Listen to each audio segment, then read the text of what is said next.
right, y'all. Welcome to the Scott Horton Show. I am the director of the Libertarian Institute, editorial director of antiwar.com, author of the book Fool's Errand, Time to End the War in Afghanistan, and I've recorded more than 5,000 interviews going back to 2003, all of which are available at scotthorton.org. You can also sign up for the podcast feed. The full archive is also available at youtube.com/Scott Horton Show. All right, you guys, on the line, I have got the great Phil Weiss. Welcome back to the show. Phil, how are you doing? Good, Scott. How you doing? Man, I'm doing good. I've been wanting to talk with you about this. Everybody, you know Phil, he runs Mondo Weiss at mondoweiss.net. Nice new website, by the way. Like it very much.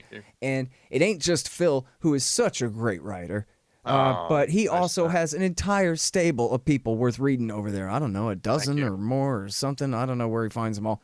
But there's so much important Israel-Palestine, everything, politics, and in Israel and, you know, Israel lobby politics in the United States and every aspect of it, and really great stuff. And thank you. So I admit, I'm sorry, I forget if I admitted this to you before. I got what Biden's got, and I can't remember things anymore. But I had to unsubscribe from your morning email because I was spending all morning reading all of this great stuff, and I just can't. I had to. I'm going to get back to it at some point, but I got to get my book done first. You got. It's too good. It's too engrossing. It's so interesting, and it's so terrible, and just God dang it. Yeah. I'm glad that you understand. Thank you for understanding. Absolutely. I completely respect. You got to set your boundaries in this world because you know there's just not enough time. So I know. That's the one thing, man. It's just that 24-hour limit on every day. It's just that hard break, terrible. You know, every time. It gets to be, it's 11:30 or midnight, and I think, oh my God, I haven't, had a moment's breath. I don't know. Who am I to complain? We're all going to die at our desk like Jude Winniski. I'm telling you right now, man. I know it. That's crushing. Oh, that's scary. I'm out of here. Jude. Listen. Yes. It's crack up time. We've been talking about this. It's the biggest deal in the whole wide world, man. And I just want to get a couple of the premises out of the way here so we don't got to, spend too much time rehashing the whole thing. Okay. The Palestinians and the American liberal Zionists, mostly Jewish, but not necessarily all Jewish Zionists, were promised that there's going to be a two-state solution. The Palestinians are going to get the West Bank and East Jerusalem and the Gaza Strip, and they'll have their own independent state. And maybe it won't be an all-the-way state, but it'll be like about 90% of one. And it's going to happen here sometime real soon now. And they've been putting the Palestinians off and liberal Zionists off with that argument since the very early 1990s and getting away with it. And really since Camp David even, right, in late 79. And so, but now that is just over because even though the Israelis are kind of slowing down on the outright annexation program thingamajig, it's too late. For PR purposes, their announcement that they were gonna has already flipped the script for enough people, and including, and very importantly, Peter Beinart, who's a very important liberal Jewish writer of the Generation X age, who wrote two books about how sorry he was that he lied us into war with Iraq, which, if you lied us into war with Iraq, I'm mad, but you write 2 books about how sorry you are. I mean, okay. But, good career move, huh? Yeah. So I'm willing to hear the man out. I do respect him. I disagree with him a lot. I do respect him. But he wrote a thing called "That's It, Forget It, I Give Up, Oh No." And so now he says that there should be a one-state solution with equal rights for everyone, and has essentially, he didn't mention him. I don't think, he may have linked to him, but he essentially now has the same position as Ali Abu Nima. That it's time for one state with equal rights for everybody, and importantly, don't worry, other Jews reading this, it will be okay. Rather than, it'll be another Holocaust and all this. He takes on all those arguments head on. But so this is symbolic of this crack up that you've been writing about, which has been taking place in slower motion, but it seems like it's a quickening now, and it's really kind of coming to a head. And so now I want to hear what you think of just the kind of overall temperature of the discussion, not just the reaction to Beinart, but just the overall storm going on in liberal Zionism over the end of the illusion of the two-state solution, Phil. Okay, Scott, I will answer you, and very directly, and I have a lot to say. But I first need to ask you, you did a wonderful job of summarizing that. I thought that was just a wonderful summary, and you have the 30,000-foot view, which I don't. Well, I'm on I the thought that ground. I went on way, way, way too long. No, you didn't. Rambling. You didn't. You did a great. So where are you reading? Where are you getting your information? Generally, well, I read the Beinart piece? piece. I read the Beinart piece, wow. And I talk with Ramsey Baroud, okay. and relatively often, and mostly I talk with him about Palestinian issues rather than how American Jews feel about things, but or American Zionists for that matter, although that's part of it. But I think, the annexation and the deal of the century and all that, and we've spoken about this before. Yes. It's clear that it's going to come to a head. And Peter Beinart, I mean, this should be said if I wasn't clear about this, is he hung on for dear life, scraping fingernails all the way down the well until the very last minute. He just absolutely cannot do it anymore at this point. This is the all the way end of the rope for him. Yeah. And so yes, not all the way, but so that seems really important. Like he really is a thermometer for measuring how other people feel about things, and the reaction to what he wrote seems important too, to measure how other people feel about the same situation. Got it. Thank you. Okay. You're just good at this. I reflect. I just got a hats off to you on summarizing this in a pithy fashion. Okay. I would like listeners to note, we are generous to people who supported the Iraq war who say we made a mistake. The fact that you were so generous to this guy and I am generous to him, we respect the fact that he has apologized. That's just by the way. I just want to. So the David Frums of the world, the Tom Friedmans of the world, this is why they have our disdain. They created this just massive problem. I mean, just a global problem, through an error of judgment, and they shouldn't have their jobs so long as they maintain. They fail to account for what they did. That's by the way. Okay, totally agree. The one thing in your summary is that just another minor point. Liberal Zionists held the bag for the two-state solution for the last 25 years. And in that period, during that period, we have heard a lot of Palestinian intellectuals and Palestinians on the ground, including Ali Abu Nima, an intellectual, saying, hey, this is apartheid, a two-state solution. This is what the South Africans wanted to get in South Africa. They wanted to be able to separate the Palestinians into these sort of fake states. In South Africa to get the blacks in. And I really wasn't very clear the way I said that, because I should have said, the two-state solution was intended to put off the Palestinians and American liberal Zionists. The Palestinian people never really bought it, but the American liberal Zionists did, and that was what was more important. But I didn't mean to imply that the Palestinians were successfully put off by this. They knew better, of course. Scott, you're the last one to get bogged down in the weeds, and that's one of the reasons I love being on your show. This is not the weeds in that I too, the American establishment and good liberals or lefties like myself, we also bought into the two-state solution. We thought that this was going to deliver some type of peace and accommodation, and we were wrong. The American establishment is still clinging to the two-state solution.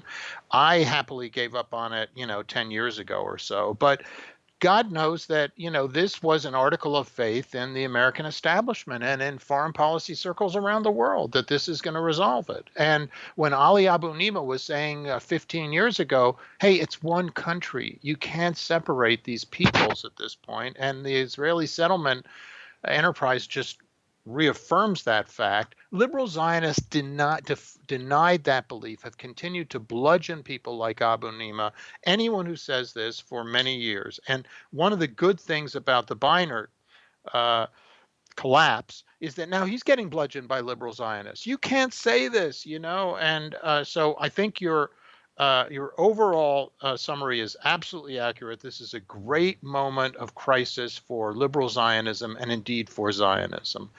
This article of faith is being challenged by a former acolyte of this, and actually a priest of this faith. Peter Beinart, I've heard him, and sat there as he would debate Yusuf Munayr, a leading Palestinian voice, and saying, "Hey, binational states don't work. You can't get these people to live together. Look at Belgium. Look at Czechoslovakia." Look at former Yugoslavia. You can't get these people to get along. You have to have partition. And Munayr said, we got to do better than that. And now Peter Beinart is echoing Munayr. He's saying, we got to do better than that. This is my vision. Look, we got to do better.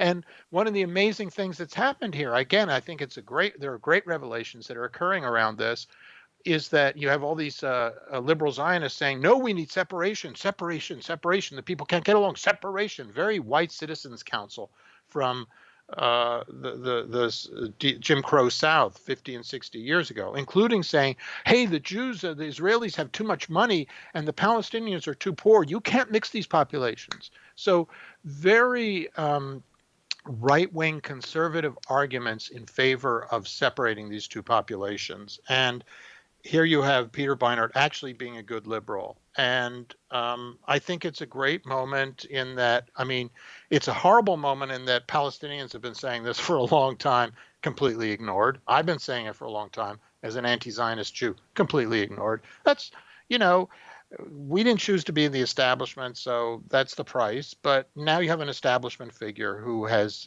said, enough. Roberto Duran, no más, no más. Yeah. And, it's good. It's good. It's a discursive collapse of Zionism. And it happens, not to go on too long, but as you pointed out, annexation called the bluff. All this, the realization that Israel is just a right-wing society. They have elected Netanyahu over and over again. Netanyahu says, let's annex the West Bank. This society, Jewish Israeli society, which is formed by Zionism, is right-wing nationalist. It's equivalent in many ways to white nationalism in the United States, which has a bad name, I believe. Mm-hmm. And so Jewish nationalism does not have a bad name, but it should, because it is right-wing, ethno-supremacist ideas that should be appalling to anyone in the United States. And Netanyahu's continued re-election has sort of called the bluff of these, has made it impossible to hold on to these delusions for Peter Beinart and for others too.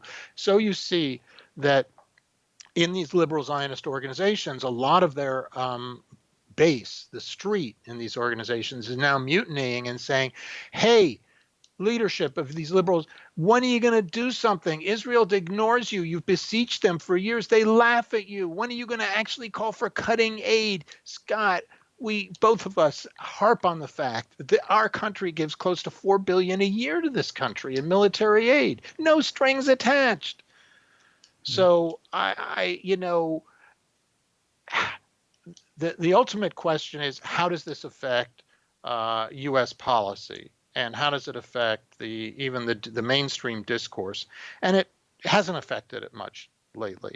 Joe Biden, who may well be the next president of the United States, is he's going to his right. He has to go to his right on this issue, just as Bill Clinton went to the right of George H.W. Bush in 1992 and defeated an incumbent president in 1992 by going right on Israel and he's a Democrat supporting settlements at a time when George H.W. Bush was challenging settlements, and he became president. Right now we see Joe Biden going to the right on, we can't have the word occupation in the Democratic platform.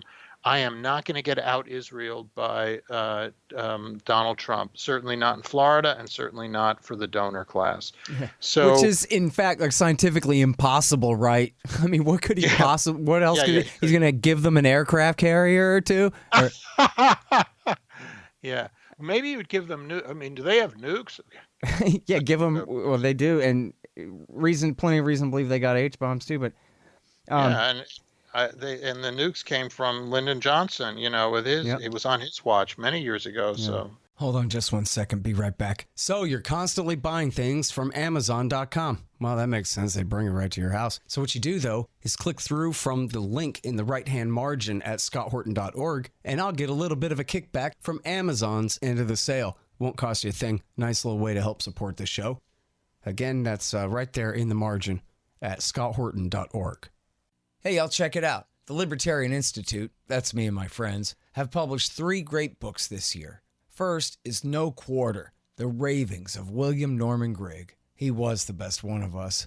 Now he's gone, but this great collection is a truly fitting legacy for his fight for freedom. I know you'll love it. Then there's Coming to Palestine by the great Sheldon Richman. It's a collection of 40 important essays he's written over the years about the truth behind the Israel-Palestine conflict. You'll learn so much and highly value this definitive libertarian take on the dispossession of the Palestinians and the reality of their brutal occupation. And last but not least is the great Ron Paul, The Scott Horton Show Interviews, 2004 through 2019. Interview transcripts of all of my interviews of the good doctor over the years on all the wars, money, taxes, the police state, and more.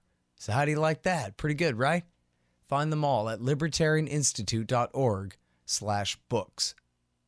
You need stickers for your band or your business? Well, Rick and the guys over at thebumpersticker.com have got you covered. Great work, great prices, sticky things with things printed on them. Whatever you need, thebumpersticker.com will get it done right for you. Thebumpersticker.com. Now, so it seems important, and this is something that I think Beinart didn't say, and I read the long version in Jewish Currents too. It's something that I think he didn't really articulate well enough, but it seems really important here. And I'm not exactly sure if this is an area of disagreement between you and I or not, but at least theoretically, there was a time when they could have given up the West Bank and let the Palestinians go and let them have their state. And I think that needs to be the point, is that you could have let them go, but you wouldn't. You wanted their land so bad, you kidnapped them too. Now you're stuck with them. And so these are the breaks. But you got to be able to put the responsibility and the cause and effect in the right place. Because that's the whole thing of it is, in other words, the reason he changed his mind is the collapse of the two-state excuse. So you got to reiterate that, well, the excuse is expired. That's why I'm here, right? This is what happened.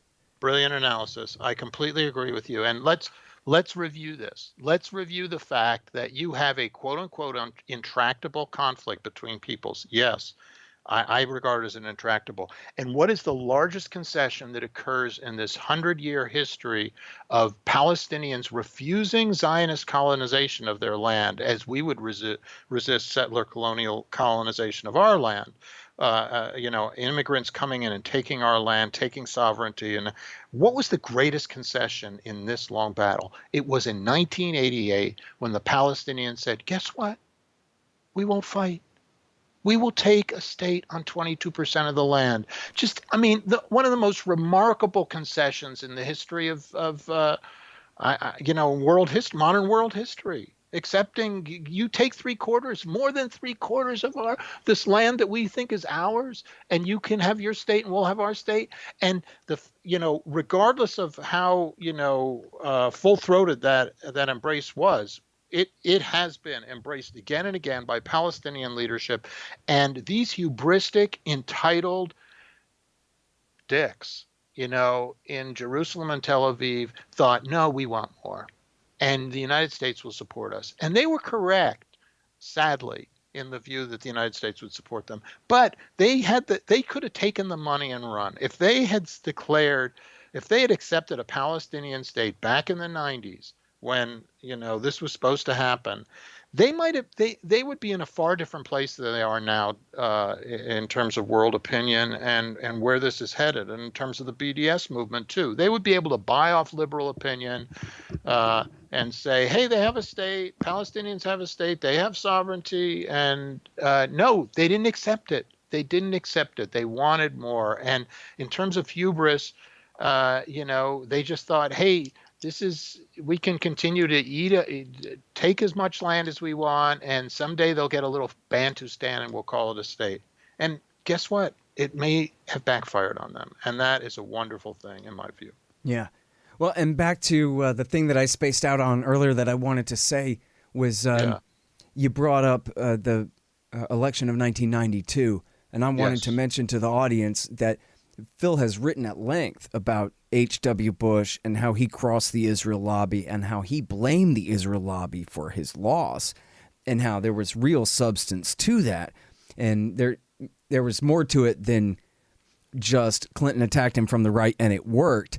It worked very specifically in terms of money and media coverage and, I guess I'm not sure what all in terms of power in Washington, D.C.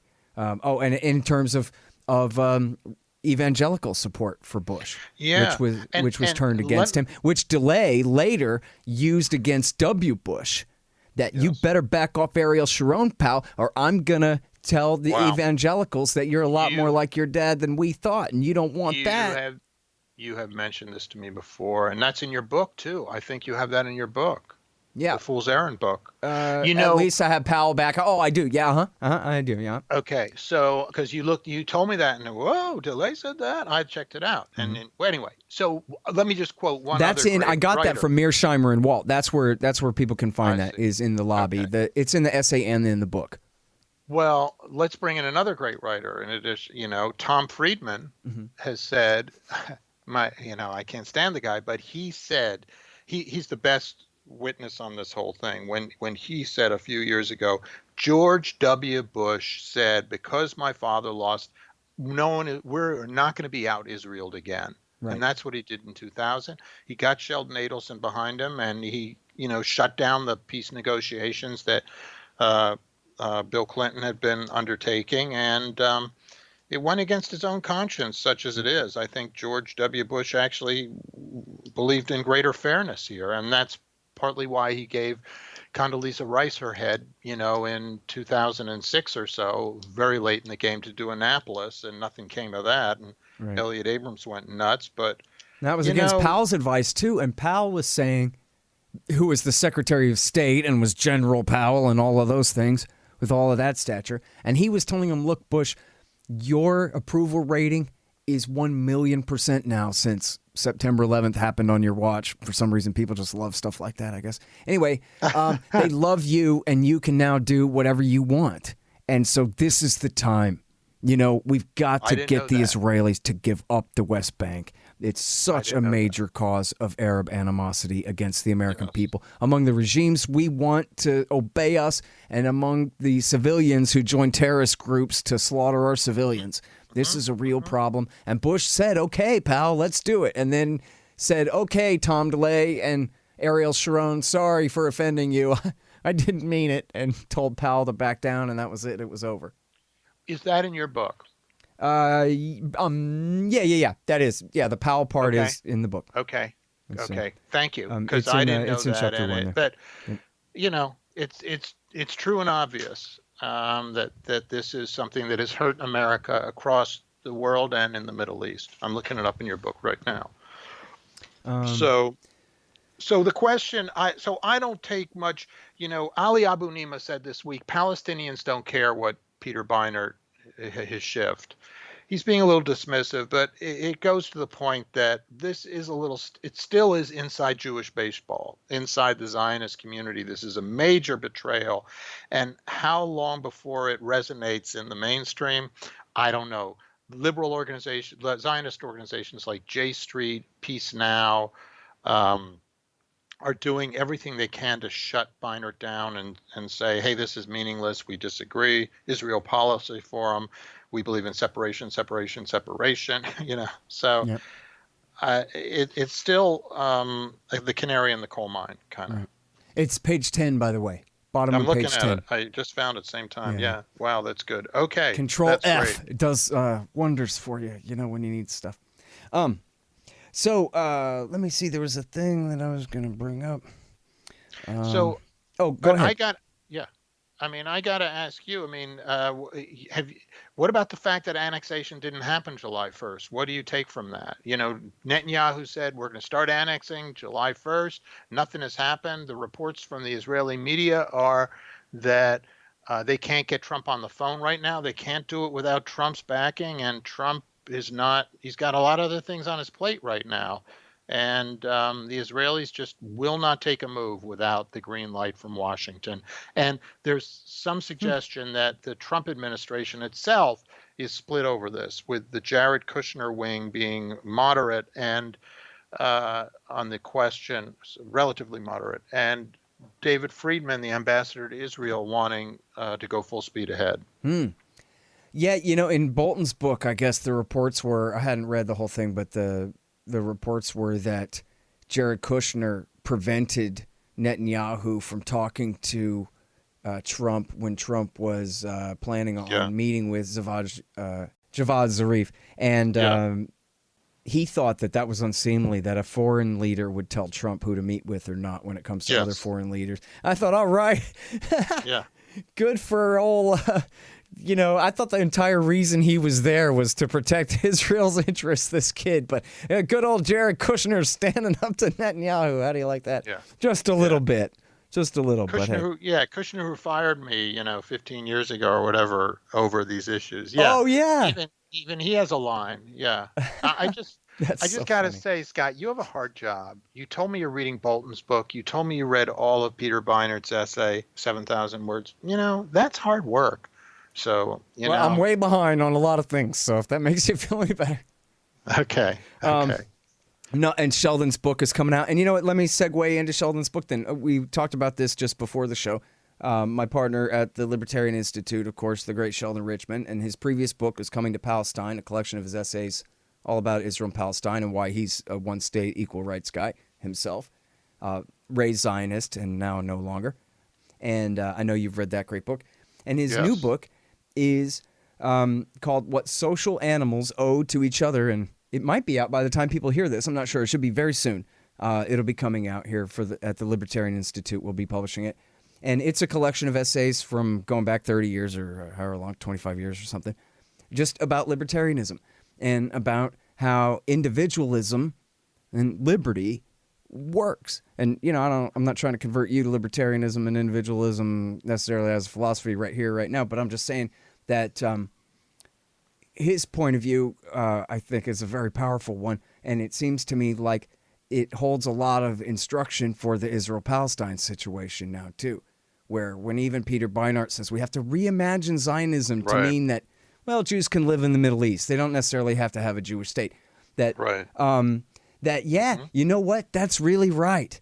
And if the only purpose of that state, and not that Sheldon is a minarchist, but we do live in a world of states, so all other things being equal, if there is a state in Israel, Palestine, whatever you want to call it, if its only job is protecting the rights of individuals to be free and do their job, and its only job is to be their security force, essentially, and nothing else, then it shouldn't matter if Jews or Palestinians have the majority in the Knesset. It shouldn't matter, even if, when it comes to the shrines, obviously everybody has to share open access for different civilians to come to the religious sites and that kind of thing. All that's self-explanatory.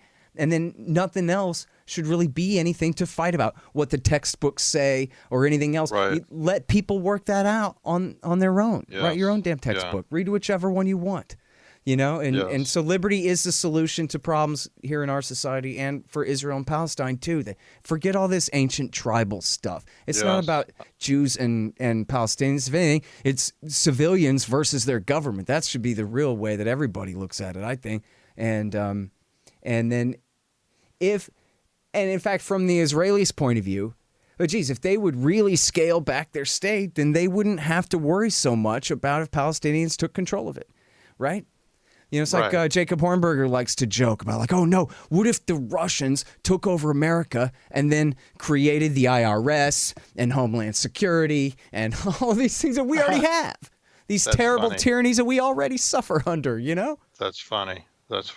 Yeah, I mean, my own response on that is partly, what is Zionism is a form of identity politics, a huge form, massive authoritarian, militarized form of identity politics. And look what a giant error it is. And look at all the resources that pour into They live in a terrible neighborhood. Yeah, they live in a terrible neighborhood in good measure because they went in and expelled 750,000 Palestinians. And they didn't like that, the Palestinians, who didn't get to go back to their homes. So, that's what identity politics can create when you create a state that's devoted to it. And look at all the resources. Look at all the money that they spend on the army. Look at what happens, how many of their children die, let alone Palestinian children. I mean, their own kids are getting, destroyed by this system. And yeah, imagine a system in which, everyone had equal rights. Wow. So that's where Sheldon and I think would really agree. Yeah. Well, and that's what's so great about it. Like in this piece, I'm sorry I didn't mention the title at the beginning. I meant to. Liberal Zionists use arguments that echo white nationalists. And the quote is, there's no equality between us and the Palestinians. And they really do sound like 1950s, 1960s Southerners trying to hold on to the old order of segregation. But, so here's the thing, too. And those are liberals. Those are liberals I quoted. Right. Yeah, the labor side, as opposed to everybody else, who are further to the right than them on the same issue. In other words, even worse in that sense, on the same issue of nationalism over the Palestinians. And I read a thing. It wasn't the Times of Israel. It was kind of a right-wing Israeli type site where they were criticizing Beinart, and the criticism was that and they're really angry, and that the quote was that, he needs to admit that he is talking about trading. He is prioritizing Palestinians, in brackets, their very lives, right? Their very lives and right to their own lives and freedom and property, right? He's prioritizing the Palestinians over Jewish comfort and Jewish, I forgot, thriving or some kind of thing. Jewish privilege. I forgot the exact word that he put, but it was that blatant. It was like our rent seeking that we're getting away with is being threatened here, kind of thing. Yeah. It's tragic. It's tragic what's happened to my people. Sheldon and I agree on that too. Sheldon is kind of like a former Jew. He's being a libertarian. I don't think he believes in religion that much, Yeah, he is an atheist. Yeah. Yeah, he's an atheist. Okay. But, look what it's done to the Jewish people that we've, fallen hook, line, and sinker for this nationalist ideology. It's really sad. It's just sad. It's tragic. And it's the kind of thing that sounds completely crazy coming out of somebody's mouth, too. They're like, you're trying to trade my comforts for somebody else's rights? Are you crazy? Like, no, you're crazy, self-evidently. I mean, what are we talking about here? It's the same thing. I love the quote. I'm sorry I'm redundant. Poor audience that's heard all these interviews. The famous Jefferson quote from probably Notes on Virginia, where he says, "We have the wolf by the ears, and we can neither safely hold him nor let him go." But the thing is that he's not a wolf. He's a human man. And you don't have the right to hold him by the ears. And so if you get bit tough, you're the one who put yourself in that situation anyway. And there's no reason to think that he's trying to bite you anyway. Just let him go. But you just won't do it. You pretend like you're the one in danger. But look, you're the slave master.